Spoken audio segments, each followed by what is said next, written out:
Good morning students, मैं नीतू चौधरी स्वागत करती हूँ आपका अपने परिवार स्वाध्याय श्री में। तो कैसे हैं आप सभी? आई होप अच्छे होंगे, स्वस्थ होंगे और अपनी पढ़ाई कंटिन्यू कर रहे होंगे, है ना।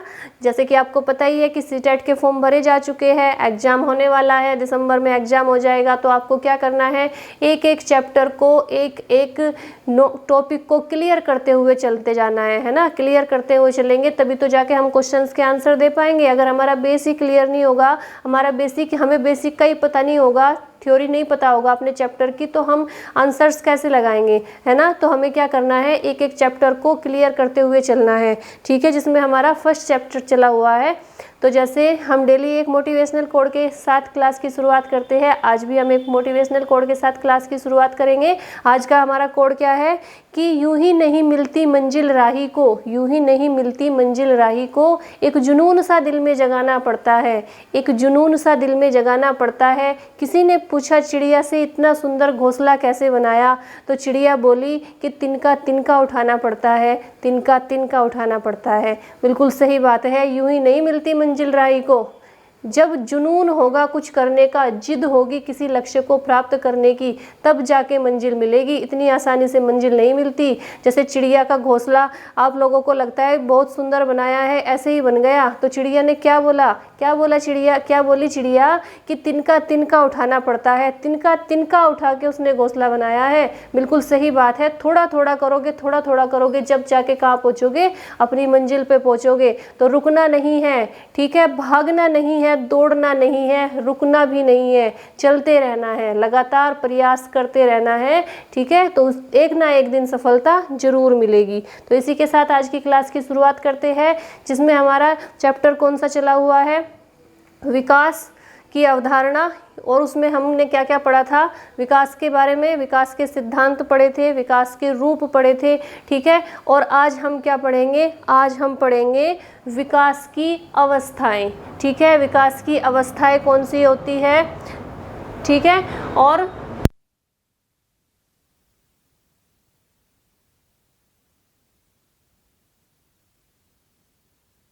तो सबसे पहले हम देखेंगे कि विकास की अवस्थाओं का वर्गीकरण अनेक वैज्ञानिकों ने किस तरह से किया है। किसी ने कितनी अवस्थाएं बताई है, जोन्स ने, रोस ने कितनी अवस्थाएं बताई है, हरलॉक के अनुसार कितनी अवस्थाएं हैं विकास की। तो एक एक को नोट डाउन करते हुए चलेंगे, कॉपी और पेन लेके बैठेंगे और साथ साथ नोट डाउन करते हुए चलेंगे। तो सबसे पहले देखेंगे हम जोन्स के अनुसार।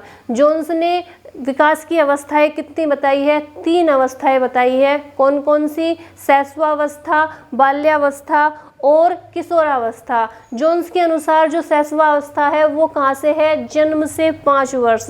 इनका क्या मानना है कि जन्म से 5 वर्ष की जो अवस्था होती है वो शैशवावस्था कही जाती है, ठीक है। फिर दूसरी क्या है, बाल्यावस्था। इनका मानना है कि 5 से 12 वर्ष की जो अवस्था होती है वो बाल्यावस्था होती है, ठीक है। फिर तीसरी कौन सी है, किशोरावस्था। जोन्स का क्या मानना है कि 12 वर्ष से 18 वर्ष के बीच की जो अवस्था होती है वो कौन सी अवस्था होती है, किशोरावस्था होती है, ठीक है। तो इन्होंने अवस्था के कितने प्रकार बताए हैं, 3 प्रकार बताए हैं। कौन कौन से, शैशवावस्था जो जन्म से 5 वर्ष होती है, दूसरी बाल्यावस्था जो 5 वर्ष से 12 वर्ष होती है, और तीसरी किशोरावस्था जो 12 वर्ष से 18 वर्ष होती है। इन्हें एक एक को हम डिफाइन करेंगे। पहले ये देख लेते हैं कि किसके अनुसार विकास की कितनी अवस्थाएं बताई गई है, ठीक है।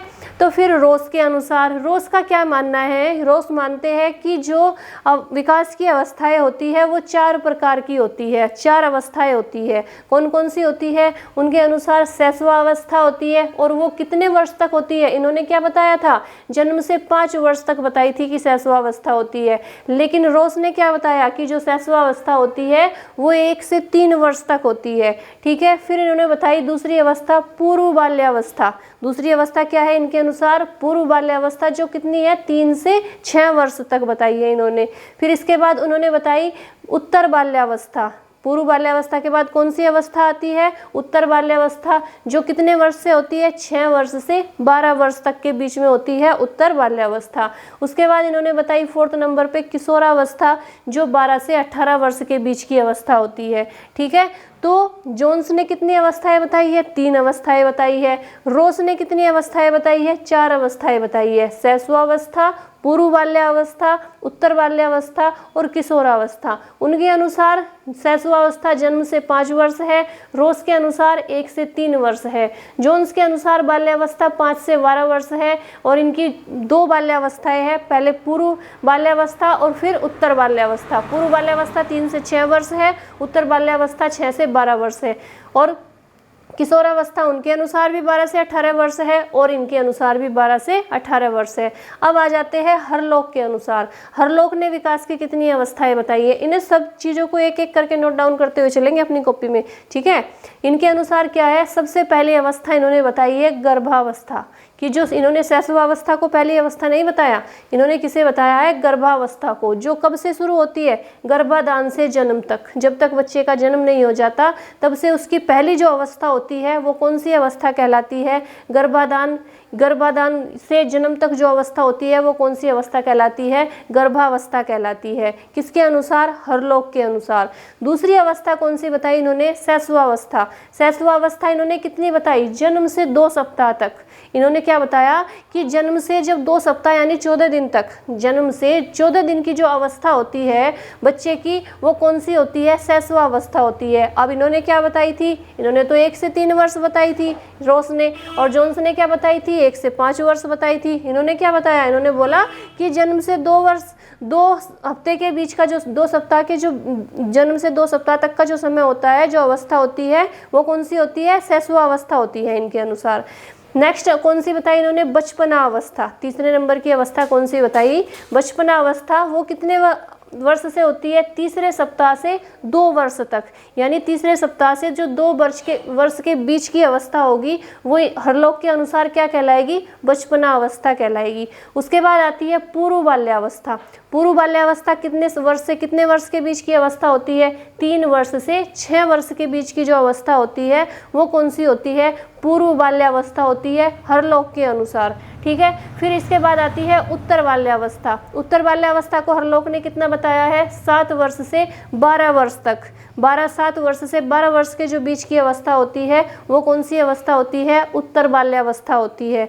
फिर हरलोक ने बताया है वयसंधि। वयसंधि कितने वर्ष से होती है? 12 से 14 वर्ष तक होती है वयसंधि। वयसंधि में क्या होता है? ये बहुत कम समय के लिए होती है वयसंधि, और लड़कियों में 11 से 12 वर्ष के बीच में और लड़कों में 12 से 13 वर्ष के बीच में, ठीक है। इसमें फिर 7वीं कौन सी बताई? पूर्व किशोरावस्था। पूर्व किशोरावस्था कितने वर्ष से होती है? 13 वर्ष से 17 वर्ष के बीच की जो अवस्था होती है वो क्या कहलाती है? पूर्व किशोरावस्था। ये सब किसके अनुसार है? हरलोक के अनुसार है। फिर इसके बाद आती है उत्तर किशोरावस्था। पूर्व किशोरावस्था के बाद कौन सी अवस्था आती है? उत्तर किशोरावस्था। वो कितने वर्ष से कितने वर्ष के बीच है? 18 वर्ष से 21 वर्ष के बीच। 18 वर्ष से 21 वर्ष के बीच की जो अवस्था होती है वो कौन सी होती है? उत्तर किशोरावस्था। इसके बाद कौन सी अवस्था आती है? प्रौढ़ावस्था। प्रौढ़ावस्था कितने वर्ष से? 21 वर्ष से 40 वर्ष के बीच। 21 वर्ष से 40 वर्ष के बीच की अवस्था को हरलोक ने क्या कहा है? प्रौढ़ावस्था कहा है। उसके बाद आती है मध्यावस्था। मध्यावस्था को क्या कहा है हरलोक ने? कि 41 वर्ष से 60 वर्ष के बीच की जो अवस्था होती है वो कौन सी अवस्था होती है? मध्यावस्था होती है। और सबसे लास्ट में आती है वृद्धावस्था, यानी 60 वर्ष के बाद जो अवस्था आती है वो कौन सी होती है? वृद्धावस्था होती है। ये अवस्था के प्रकार किसने बताए हैं? हरलोक ने बताए हैं 11 प्रकार। और रोस के अनुसार कितनी अवस्थाएं होती है? 4 अवस्थाएं होती है, शैशवावस्था, पूर्व बाल्यावस्था, उत्तर बाल्यावस्था और किशोरावस्था। लेकिन जोन्स के अनुसार कितनी अवस्थाएं हैं? 3 अवस्थाएं हैं, शैशवावस्था, बाल्यावस्था और किशोरावस्था, ठीक है। ये सब वैज्ञानिकों ने अपने अलग अलग मत दिए हैं, उनके अनुसार अवस्था के प्रकार बताए गए हैं। लेकिन अब हम शुरू करेंगे हरलोक के अनुसार से। सबसे पहले हम शुरू करेंगे गर्भावस्था से। शुरुआत तो यहीं से होती है ना, अवस्था गर्भावस्था से तो शुरुआत होगी ना, तभी तो बच्चे का जन्म माना जाएगा कि वहाँ से शुरुआत हुई गर्भ से और कहाँ तक? जन्म तक। जो गर्भावस्था है वो कहाँ से कहाँ तक होती है? जन्म तक होती है, गर्भाधान से। तो सबसे पहले क्या लिखेंगे? सबसे पहले क्या देखेंगे? गर्भावस्था देखेंगे। इसे नोट डाउन करते हुए चलेंगे साथ साथ कि इस क्या होता है गर्भावस्था में। इस अवस्था में विकास की गति, इधर से मैं इधर हो जाती हूँ, आप लोग क्या करेंगे? नोट डाउन करते हुए चलेंगे। गर्भावस्था कौन सी अवस्था होती है ये नोट डाउन करेंगे। इस अवस्था में विकास की गति अन्य अवस्थाओं से तीव्र होती है। जैसे मतलब इस अवस्था में क्या होता है, जो विकास होता है वो अन्य अवस्थाओं से तीव्र गति से होता है, तेज गति से होता है। जैसे शारीरिक विकास, शारीरिक विकास में रचना, मतलब शरीर की रचना तेजी से होती है। गर्भावस्था, जब गर्भ में होगा बच्चा तभी तो रचना होगी। उसके बाद भार तेजी से बढ़ता है। मतलब जितनी भी अवस्थाएं हैं सारी, ये इतनी सारी अवस्थाएं यहाँ पे बताई है मैंने, इन सारी अवस्थाओं से तेज गति से विकास कौन सी अवस्था में होता है? गर्भावस्था में होता है। किस किस में होता है? रचना में होता है शरीर की, भार में होता है तेजी से विकास, और क्या होता है? आकार में वृद्धि होती है। मतलब जितनी अवस्थाएं हैं उन सबसे ज़्यादा आकार में वृद्धि कौन सी अवस्था में होगी? गर्भावस्था में होगी। भार सबसे ज़्यादा कौन सी अवस्था में बढ़ेगा? तो तेजी से गर्भावस्था में बढ़ेगा। रचना कितनी, मतलब कितनी तीव्र गति से कौन सी अवस्था में होगी? वो गर्भावस्था में होगी। ठीक है। तथा आकृतियों का निर्माण इसी अवस्था में होता है। जो बच्चे की जो आकृति बनती है, जो जिस तरह उसके आँख, नाक, अंग, शरीर के अंगों का जो निर्माण होता है वो किस अवस्था में होता है? गर्भावस्था में होता है। तो कहने का मतलब क्या है कि इस अवस्था में विकास की गति अन्य अवस्थाओं से तीव्र होती है। जैसे कौन सी? जैसे रचना, शरीर की रचना, भार और आकार में वृद्धि तथा आकृतियों का निर्माण इसी अवस्था में होता है। ये कौन सी अवस्था हो गई? हमारी गर्भावस्था हो गई। ठीक है। इसे अच्छे से नोट डाउन करेंगे, साथ साथ नोट डाउन करते हुए चलेंगे। ठीक है। दूसरी अवस्था आ जाती है हमारी शैशवावस्था। शैशवावस्था को इसमें हरलोक ने क्या माना है? जन्म से 2 सप्ताह तक माना है। शैशवावस्था का जो समय है वो जन्म से 2 सप्ताह के बीच की जो अवस्था होती है वो क्या कहलाती है? वो शैशवावस्था कहलाती है। लेकिन क्या सारे अलग अलग वैज्ञानिकों ने अलग अलग मत दिए हैं कि शैशवावस्था को किसी ने कुछ कहा है, किसी ने कुछ कहा है। तो एक एक को यहाँ पे नोट डाउन करते हुए चलेंगे। आप लोग अपनी कॉपी और पेन लेके बैठिए, अपनी कॉपी में सारी चीज़ों को इन्हें नोट डाउन करते हुए चलेंगे।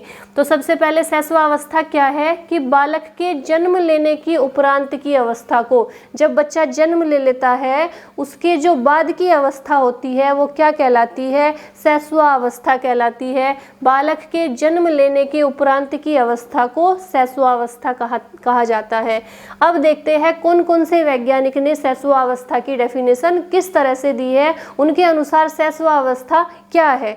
तो वैलेंटाइन के अनुसार क्या है? वैलेंटाइन के अनुसार शैशवावस्था को सीखने का आदर्श काल कहा गया है। इन्होंने क्या कहा है कि शैशवावस्था में ही बच्चा सबसे ज़्यादा सीखता है। बालक सबसे ज़्यादा क्या करता है? सबसे ज़्यादा कौन सी अवस्था में सीखता है? शैशवावस्था में सीखता है। किसके अनुसार? वैलेंटाइन के अनुसार। दूसरी परिभाषा क्या है? दूसरे जो वैज्ञानिक हैं उन्होंने क्या परिभाषा दी है? सिगमंड फ्रायड के अनुसार। सिगमंड फ्रायड ने क्या कहा है शैशवावस्था को? कि मनुष्य का जो भी बनना होता है वह प्रारंभ के 5 वर्षों में ही तय हो जाता है। इनका कहने का मतलब क्या है कि बच्चा बड़ा होके क्या बनेगा यह 5 वर्षों में तय हो जाता है। बस शुरुआत के 5 वर्षों में ही पता चल जाता है कि बच्चा क्या बनना चाहता है, क्या करना चाहता है, वो उसके सपने क्या है। इस किसके अनुसार? सिगमंड फ्रायड के अनुसार। उन्होंने बोला है कि शुरुआत के 5 वर्षों में ही पता चल जाता है कि बच्चा या बालक क्या बनना चाहता है। ठीक है। इसके बाद वाटसन ने क्या बोला है शैशवावस्था के बारे में? उनकी क्या राय है? उनके अनुसार शैशवावस्था की क्या डेफिनेशन है? तो वाटसन ने कहा है कि शैशवावस्था में सीखने की क्षमता का विकास किसी भी अवस्था की तुलना में बहुत अधिक होता है। इन्होंने क्या बोला कि जो शैशव अवस्था होती है उसमें बच्चा सबसे ज़्यादा सीखता है, मतलब उसकी जो सीखने की शक्ति होती है, जो क्षमता होती है, उसका विकास किसी भी अवस्था की तुलना में, और जितनी भी अवस्थाएं हैं, जो ये सारी अवस्थाएं यहाँ पे लिखी हुई है, इन सारी अवस्थाओं के मुकाबले, इन सारी अवस्थाओं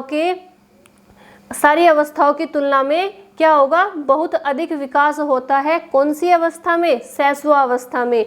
यानी सीखने की जो क्षमता होती है बच्चे की, कैचिंग पावर, किसी भी चीज़ को सीखने की इच्छा, क्षमता, वो क्या होती है, कौन सी अवस्था में सबसे ज़्यादा बताई? शैशव अवस्था में। और सारी जितनी भी अवस्थाएं हैं उनकी तुलना में सबसे ज़्यादा बच्चा कौन सी अवस्था में सीखता है? तो शैशव अवस्था में सीखता है। ये किसने कहा है? वाटसन ने कहा है। वाटसन के अनुसार शैशव अवस्था में सीखने की क्षमता का विकास किसी भी अवस्था की तुलना में बहुत अधिक होता है। ठीक है, ये किसके अनुसार है? वाटसन के अनुसार है। अब आ जाते हैं गैसल के अनुसार। अब गैसल की क्या राय है? जो वैज्ञानिक हुए हैं गैसल, उनके अनुसार शैशव अवस्था क्या है? उन्होंने कहा है कि बालक प्रथम 6 वर्षों में 12 वर्षों का दुगना सीख लेता है। इनका कहने का मतलब क्या है कि शुरुआत के जो 6 वर्ष है उसमें बच्चा जो बाद के 12 वर्ष है उससे दुगना सीख लेता है, मतलब जितना उन 12 वर्षों में सीखेगा उससे दुगना 6 वर्ष में सीख लेता है। किसके अनुसार? गैसल के अनुसार। गैसल ने क्या कहा है कि बालक प्रथम 6 वर्षों में 12 वर्षों का दुगना सीख लेता है। ठीक है, आगे ये शैशव अवस्था की परिभाषाएं किस किस ने दी है? ये हमने अभी देखा है, डिफाइन किया है कि अलग अलग वैज्ञानिकों ने अलग अलग तरह से शैशव अवस्था को डिफाइन किया है। शैशव अवस्था को क्या क्या कहा है कि शैशव अवस्था क्या होती है। एक बार फिर से देख लेते हैं कि शैशव अवस्था जो है वो बालक के जन्म लेने के उपरांत की अवस्था होती है। ठीक है, और वैलेंटाइन ने इसे क्या कहा है? वैलेंटाइन ने इसे कहा है शैशव अवस्था को कि शैशव अवस्था सीखने का आदर्श काल कहा जाता है। फिर सिगमंड फ्रायड ने क्या कहा है? सिगमंड फ्रायड ने कहा है कि जो मनुष्य का जो भी बनना होता है, मतलब मनुष्य जो भी बनना चाहता है भविष्य में, जो भी बच्चा करना चाहता है, वह प्रारंभ के 5 वर्षों में ही तय कर लेता है, कि प्रारंभ के 5 वर्षों में ही तय हो जाता है कि बच्चा आगे जाके क्या करना चाहता है, क्या बनना चाहता है। वाटसन ने क्या कहा है कि शैशव अवस्था में सीखने की क्षमता का विकास किसी भी अवस्था की तुलना में बहुत अधिक होता है, और जितनी भी अवस्थाएं हैं उन सब की तुलना में सीखने की क्षमता का विकास कौन सी अवस्था में होता है? सबसे अधिक शैशव अवस्था में होता है। फिर गैसल ने क्या कहा है कि शुरुआत के 6 वर्षों में बालक 12 वर्षों से दुगना सीख लेता है। यानी 12 वर्षों का दुगना कब सीख लेता है? 6 वर्ष में। यानी सीखने की सबसे ज़्यादा क्षमता, सबसे ज़्यादा जो ललक होती है, जो इच्छा होती है, वो कब होती है? शुरुआत के 6 वर्षों में होती है। ठीक है, अब देखेंगे शैशवावस्था की विशेषताएं। आप इसे फटाफट से नोट डाउन करेंगे। शैशवावस्था की विशेषताएं क्या क्या होती है, अभी इन्हें देख लेते हैं थोड़ा थोड़ा, लेकिन फिर एक एक विशेषता को क्या करेंगे? डिफाइन करते हुए चलेंगे। तो सबसे पहले कौन सी विशेषता है? शारीरिक विकास है। शैशवावस्था की विशेषताएं, उसमें सबसे पहली विशेषता क्या है? शारीरिक विकास की। बालक का शारीरिक विकास कैसे होता है, फिर मानसिक विकास कैसे होता है, फिर अपरिपक्वता उसमें कैसे आती है, किसी भी चीज़ को सीखने के लिए वो परिपक्व कैसे होता है, फिर दोहराने की प्रवृत्ति कैसे आती है। एक बालक में दोहराने की प्रवृत्ति, वो सबसे ज़्यादा क्या करता है बचपन में? एक चीज़ को बार बार क्या करता है? दोहराता रहता है और धीरे धीरे उसे सीख लेता है। ठीक है, फिर जिज्ञासा प्रवृत्ति, उसके अंदर, बच्चे के अंदर क्या होती है? सीखने की ललक बहुत ज़्यादा होती है, जिज्ञासा होती है, इच्छा होती है वो नए नए कार्य सीखने की, नए नए काम करने की, नए नए एक्सपेरिमेंट करने की। ठीक है, दूसरों पर निर्भरता, जो एक बच्चा होता है वो क्या होता है? दूसरों पर ही तो निर्भर होता है, अपने आप थोड़ा ही कुछ करता है, वो दूसरों पर ही निर्भर रहेगा। ठीक है, उसके सारे काम कौन करेंगे? उसके मम्मी पापा, दादा दादी, भाई बहन। तो वो हमेशा क्या होता है? बालक दूसरों पर निर्भर रहता है। संवेगात्मक व्यवहार तथा मूल व्यवहार का प्रदर्शन क्या करेगा? जब उसका जो संवेगात्मक व्यवहार यानी जो वो दुखी होगा, परेशान होगा, उसका वह प्रदर्शन करेगा, दिखा देगा एकदम से। जैसे मान लीजिए कोई चीज़ है, कोई खिलौना लेना चाहता है वो, और आप उसे दो मत, आप उसे बोलो नहीं नहीं मिलेगा, तो वो क्या करेगा, ज़मीन पे पटकेगा, हाथों पैरों को रोएगा, जोर से चिल्लाएगा, मतलब पूरी तरह से दिखा देगा कि मैं बहुत दुखी हूँ। ठीक है, तो वो क्या कौन कर सकता है, एक बच्चा ही कर सकता है। स्व प्रेम की भावना, उसके अंदर क्या होती है, स्व प्रेम की भावना होती है। वो उसके मन में किसी के प्रति कोई द्वेष नहीं होता, हर किसी से बच्चा प्रेम करता है, क्योंकि उसे ईर्ष्या का, द्वेष का, किसी चीज़ का पता ज्ञान नहीं होता। फिर नैतिक भावना का विकास, उसके क्या होता है, नैतिक भावना का विकास होता है। दूसरों के प्रति क्या होता है, उसके छोटे बच्चे के मन में थोड़ा ही होता है कि किसके साथ क्या बुरा करना है, क्या अच्छा करना है, नहीं, उसका तो मन बिल्कुल साफ होता है। ठीक है, फिर लास्ट क्या है कि सामाजिक भावना का विकास। सामाजिक भावना का विकास जैसे समाज में रहेगा, जैसे माहौल में रहेगा, जैसे वातावरण में रहेगा, तो उसका विकास भी उसी तरह से होता रहेगा। इन सारे विशेषताओं को हम एक एक करके डिफाइन करेंगे कल की क्लास में। अभी हमने खाली इन्हें लिखा हुआ है कि आप इन्हें हेडिंग के तौर पे उतार लेंगे। ठीक है, फिर हम इन्हें क्या करेंगे, एक एक चीज़ को डिफाइन करते हुए चलेंगे। तो अभी हमने क्या पढ़ा, अभी हमने पढ़ी विकास की अवस्थाएं। विकास की अवस्थाएं कितनी होती है, जोन्स के अनुसार 3 अवस्थाएं होती है, रोस के अनुसार 4 अवस्थाएं, और हरलोक ने कितने भागों में विभाजित किया है, 11 में। उन्होंने कौन कौन सी अवस्थाएं बताई है, गर्भावस्था जो गर्भाधान से जन्म तक होती है, शैशवावस्था जो जन्म से 2 सप्ताह तक होती है, बचपनावस्था तीसरे सप्ताह से 2 वर्ष तक होती है, पूर्व बाल्यावस्था 3 वर्ष से 6 वर्ष तक के बीच का समय होता है, उत्तर बाल्यावस्था 7 वर्ष से 12 वर्ष तक के बीच का समय, और वय संधि 12 वर्ष से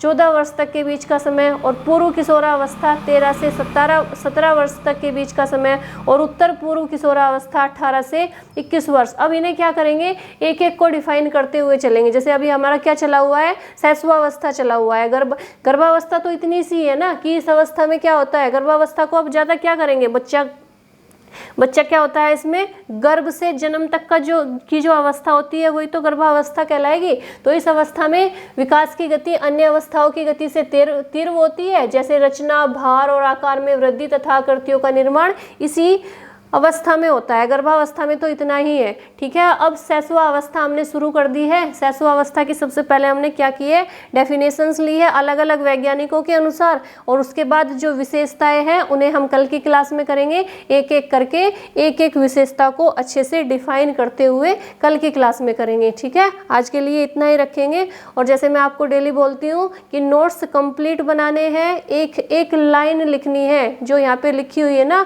एक एक लाइन अपनी कॉपी में नोट करेंगे और उसे याद करेंगे, 2-3 बार याद करेंगे उसे, सुबह, दोपहर, शाम, ब्रेकफास्ट, लंच और डिनर की तरह। जैसे खाना खाते हो ना, खाना खाना तो नहीं भूलते ना, कभी भी भूख लगती है खाना खाते हो, तो इसलिए पढ़ना भी नहीं भूलना है। अगर पेपर क्लियर करना है तो तीनों टाइम खाना, ब्रेकफास्ट और लंच और डिनर की तरह क्या करना है, पढ़ाई को भी याद रखना है कि हमें चैप्टर क्लियर करते हुए जाना है। एक सब्जेक्ट तो नहीं है इसमें, 5 सब्जेक्ट है, तो 5 सब्जेक्टों को टाइम देना पड़ेगा।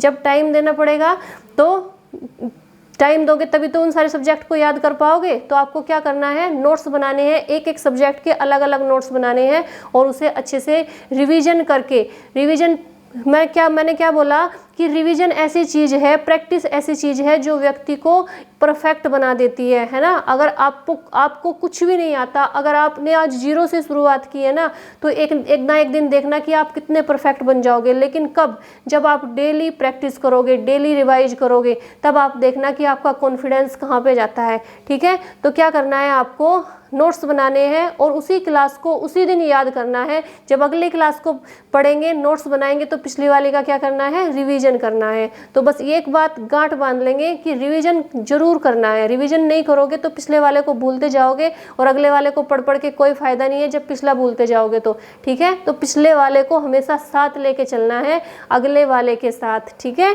तो आज के लिए इतना ही रखेंगे, और वीडियो को क्या करेंगे, ज़्यादा से ज़्यादा शेयर करेंगे, लाइक करेंगे, चैनल को सब्सक्राइब करेंगे।